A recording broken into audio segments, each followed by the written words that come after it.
લાંબા વિરામ બાદ સુરતમાં આજે વરસાદ વરસ્યો। કેટલાક વિસ્તારોમાં ધોધમાર વરસાદ થયો। Athwa gate, Rander, city light, Piplod, Dumas road સહિતના વિસ્તારમાં વરસાદ વરસ્યો। રોડનું ધોવાણ થતા વાહન ચાલકોએ મુશ્કેલી અનુભવી તો આ તરફ હવામાન વિભાગની આગાહી વચ્ચે વલસાડમાં પણ વરસાદ વરસ્યો। સમગ્ર જિલ્લામાં વાદળછાયું વાતાવરણ જોવા મળ્યું। વાપી અને તેની આસપાસના વિસ્તારમાં વરસાદ થયો। વાતાવરણમાં ઠંડક પ્રસરતા લોકોને ગરમીથી રાહત મળી।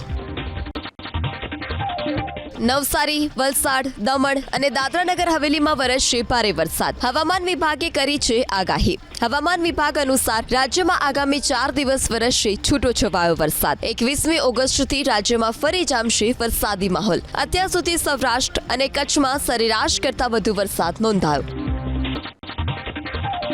નવસારી, વલસાડ, દમણ અને દાદરાનગર હવેલીમાં વરસશે ભારે વરસાદ। હવામાન વિભાગે કરી છે આગાહી। હવામાન વિભાગ અનુસાર રાજ્યમાં આગામી 4 દિવસ વરસશે છૂટો છવાયો વરસાદ। 21મી ઓગસ્ટથી રાજ્યમાં ફરી જામશે વરસાદી માહોલ। અત્યાર સુધી સૌરાષ્ટ્ર અને કચ્છમાં સરેરાશ કરતાં વધુ વરસાદ નોંધાયો।